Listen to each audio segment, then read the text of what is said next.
कंचनपुर गांव पहाड़ों की गोद में बसा एक सुंदर गांव था। वहां के खेत सोने की तरह चमकते थे। आकर्षक पहाड़ थे और खेतों के बीच से एक नदी बहती थी। गांव के लोग बहुत ही सीधे और सरल स्वभाव के थे। गांव में एक प्राचीन मूर्ति थी जिसके ऊपर एक चमकदार हीरा जड़ा हुआ था। गांव वाले उस मूर्ति पर अटूट विश्वास रखते थे और रोज सोने से पहले मूर्ति के दर्शन करते थे। उनका मानना था कि मूर्ति उनकी फसल की रक्षा करती है।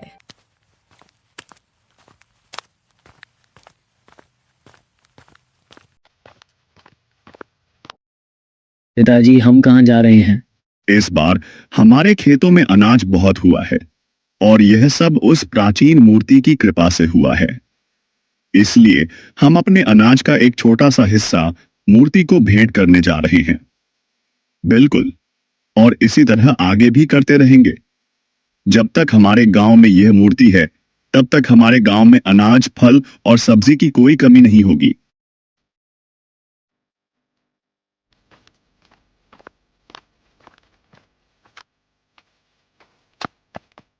या नहीं, हमारे गांव और खेतों की जान है कांतिलाल।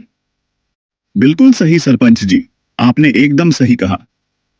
लेकिन एक रात जब गांव के लोग सो रहे थे, एक अनजान व्यक्ति गांव में आया और मूर्ति को देखने लगा। उसने कुछ देर सोचा। अद्भुत! यह तो जैसा सुना था उससे भी ज्यादा कीमती है, मगर यह मूर्ति बहुत बड़ी है। इसे उठाकर ले जाना संभव नहीं। अब मैं क्या करूं? मूर्ति की सारी शक्ति उस हीरे में है, तो फिर मूर्ति ले जाने से क्या फायदा जब मेरा काम हीरे से ही चल जाएगा। उसने कुछ देर सोचा और फिर अंधेरे में हीरा उठाकर चल दिया।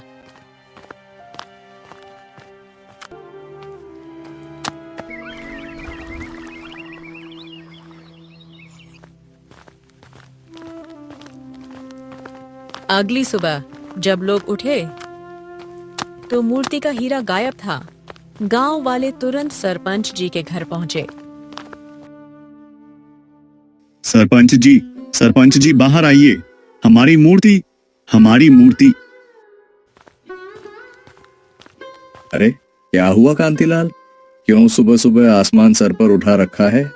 क्या हुआ मूर्ति को? मूर्ति का हीरा चोरी हो गया है। सरपंच जी और गांव के अन्य लोग मूर्ति के पास गए और आसपास का निरीक्षण किया। ये जरूर उस कल्लू चोर का काम होगा।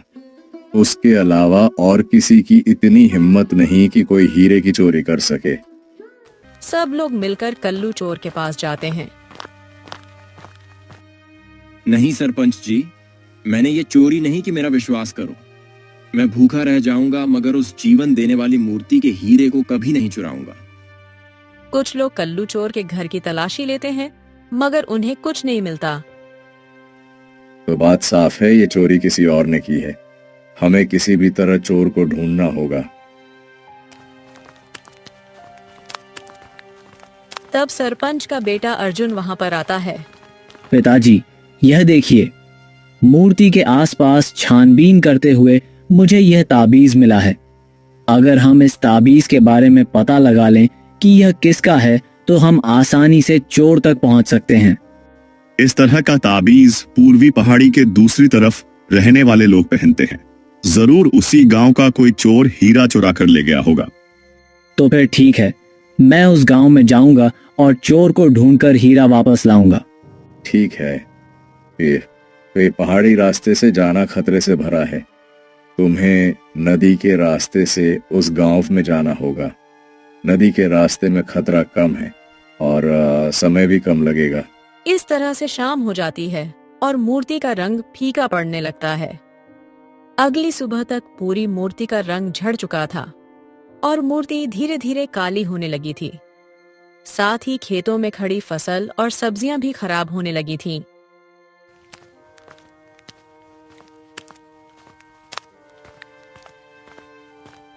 अर्जुन नाव में बैठकर नदी के रास्ते चोर को ढूंढने चला जाता है।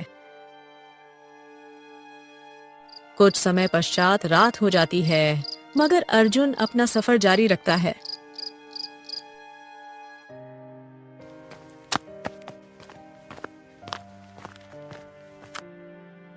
जब अगली सुबह होती है तो मूर्ति भी अपनी जगह पर नहीं थी। यह सब देखकर गांव वाले और दुखी हो जाते हैं और जल्दी से अर्जुन वापस आ जाए, बस यही प्रार्थना करते हैं। दूसरी तरफ अर्जुन उस गांव में पहुंच चुका था। अब उसे चोर को पकड़ना था। इस गांव में तो आ गया, पर इतने लोगों के बीच चोर को ढूंढूं कैसे? अर्जुन को दो आदमी बातें करते दिखते हैं और वह उनकी बात सुनने के लिए एक पेड़ के पीछे छिप जाता है।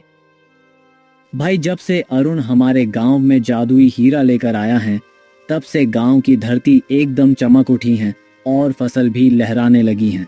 बस अब गांव में वापस खुशियां लौट आएंगी। अर्जुन चुपके से उन दोनों की बातें सुन रहा था। उसे उनका नाम पता लग चुका था और वह उनकी तलाश में आगे बढ़ने लगता है। तभी उसे नदी के किनारे एक युवक दिखता है। अर्जुन उसे बड़ी ध्यान से देखता है। इसके गले में बाकी सब की तरह ताबीज नहीं है। इसका मतलब यही चोर है। मुझे हीरा वापस लेकर जल्दी अपने गांव पहुंचना होगा। अर्जुन उसके पास जाता है। क्या ये तुम्हारा ताबीज है? जी हाँ, यह मेरा ही ताबीज है। तो फिर तुम ही वो चोर हो जिसने जादुई हीरा चुराया है। वो हीरा मुझे वापस कर दो, नहीं तो तुम्हें इसकी कीमत चुकानी होगी। तू कौन है और वह हीरा तुझे क्यों चाहिए? मैं चंदनपुर के सरपंच का बेटा हूँ। जब से तुमने यह हीरा चुराया है, तब से हमारे गांव की फसल और धरती खराब हो रही है। मुझे यह हीरा वापस ले जाकर सब कुछ ठीक करना होगा। तुम्हें मेरे साथ चलना होगा और सबके सामने यह हीरा वापस लौटाना होगा। अगर तुम नहीं भी आते तो मैं कुछ समय बाद यह हीरा वापस लौटाने वाला था। अगर तुम्हें हीरा चाहिए नहीं था तो चुराया क्यों? क्योंकि हमारे गांव में पिछले 2 साल से बारिश नहीं हुई है। जो अनाज गांव वालों के पास बचा था वह अब खत्म होने के कगार पर है। तब मुझे इस जादुई हीरे के बारे में पता चला और मेरे पास इसे चुराने के अलावा कोई और रास्ता नहीं था। लेकिन अब हमारे गांव में बारिश हो चुकी है। तो फिर ठीक है, अब तुम मेरे साथ वापस चलो और हीरा मूर्ति पर लगा दो। पर तुम्हें मुझसे वादा करना होगा कि अगली बार अगर ऐसे हालात हुए तो तुम्हें यह हीरा मुझे वापस करना होगा। यह वादा तुम्हें गांव वालों से लेना होगा। अब जल्दी चलो यहाँ से। वे दोनों नाव में बैठकर कंचनपुर की तरफ निकलते हैं, मगर उन्हें नहीं पता था कि एक मुसीबत रास्ते में उनका इंतजार कर रही है। जब दोनों आधे रास्ते पहुंचते हैं, तब उन पर एक बड़ा राक्षस हमला कर देता है।